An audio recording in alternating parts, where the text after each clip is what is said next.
Hi, everyone. Chapter 15, The Chocolate Room. An important room, this, cried Mr. Wonka, taking a bunch of keys from his pocket and slipping one into the keyhole of the door. This is the nerve center of the whole factory, the heart of the whole business. And so beautiful. I insist upon my rooms being beautiful. I can't abide ugliness in factories. In we go. But do be careful, my dear children. Don't lose your heads. Don't get overexcited. Keep very calm. Mr. Wonka opened the door. 5 children and 9 grown-ups pushed their ways in, and oh, what an amazing sight it was that now met their eyes. They were looking down upon a lovely valley. There were green meadows on either side of the valley, and along the bottom of it there flowed a great brown river. What is more, there was a tremendous waterfall halfway along the river, a steep cliff over which the water curled and rolled in a solid sheet, and then went crashing down into a boiling, churning whirlpool of froth and spray. Below the waterfall, and this was the most astonishing sight of all, a whole mass of enormous glass pipes were dangling down into the river from somewhere high up in the ceiling. I'm going to show you a quick picture of this illustration before I continue to read. You can see the glass pipes, you can see the river, you can see Mr. Wonka dancing and prancing around. Excuse me. There must have been a dozen of them at least, and they were sucking up the brownish, muddy water from the river and carrying it away to goodness knows where. And because they were made of glass, you could see the liquid flowing and bubbling along inside them. And above the noise of the waterfall, you could hear the never-ending sucking sound of the pipes as they did all of their hard work. Graceful trees and bushes were growing along the riverbanks. Weeping willows and alders and tall clumps of rhododendrons and with their pink and red and mauve blossoms.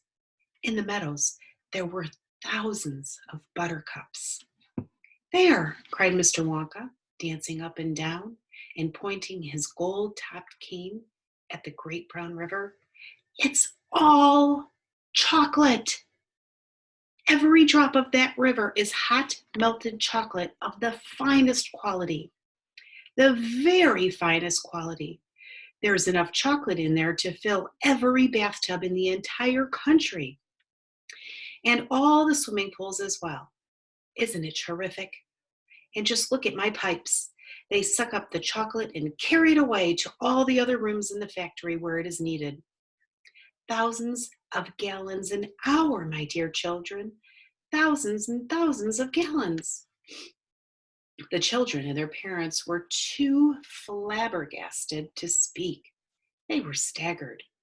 They were dumbfounded. They were bewildered and dazzled. They were completely bowled over by the hugeness of the whole thing. They simply stood and stared. The waterfall is most important, Mr. Wonka went on. It mixes the chocolate. It churns it up. It pounds it and beats it. It makes it light and frothy. No other factory in the world mixes its chocolate by the waterfall. But it's the only way to do it properly. The only way. And do you like my trees? He cried, pointing with a stick. And my lovely bushes, don't you think they look pretty? I told you I hated ugliness. And of course, they are all edible, all made of something different and delicious. And do you like my meadows? Do you like my grass and my buttercups? The grass you are standing on, my dear little ones, is made of a new kind of soft, minty sugar that I've just invented. I call it swudge. Try a bade, please do. It's delectable.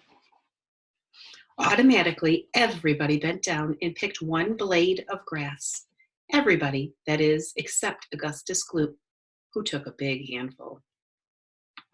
And Violet Beauregard, before tasting her blade of grass, took the piece of world record breaking chewing gum out of her mouth and stuck it carefully behind her ear. "Isn't it wonderful?" whispered Charlie. "Hasn't it got a wonderful taste, Grandpa?" "I could eat the whole field," said Grandpa Joe, grinning with delight. "I could go around on all fours like a cow and eat every blade of grass in the field." "Try a buttercup," cried Mr. Wonka. "They're even nicer." Suddenly, the air was filled with screams of excitement. The screams came from Veruca Salt. She was pointing frantically to the other side of the river. Look over there!" she screamed. "What is it? He's moving. He's walking. It's a little person. It's a little man down there below the waterfall." Everybody stopped picking buttercups and stared across the river. "She's right, Grandpa," cried Charlie. "It is a little man. Can you see him?" "I see him, Charlie," said Grandpa Joe excitedly. And now everybody started shouting at once. "There's two of them! My gosh, so there is! There's more than two. There's 1, 2, 3, 4, 5. What are they doing? Where do they come from?" And here's another sketch. You can see all of these little people. Who are they? Children and parents alike rushed down to the edge of the river to get a closer look. Aren't they fantastic?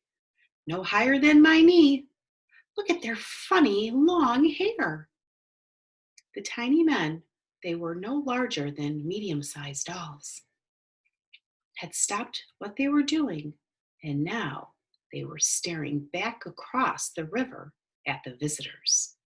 One of them pointed towards the children, and then he whispered something to the other four, and all four of them burst out into peals of laughter. "But they can't be real people," Charlie said. "Of course they're real people," Mr. Wonka answered. "They're Oompa Loompas." And that, friends, is the end of chapter 15. I'll be very excited to continue with chapter 16, learning more about the Oompa Loompas. Have a good night. Bye-bye.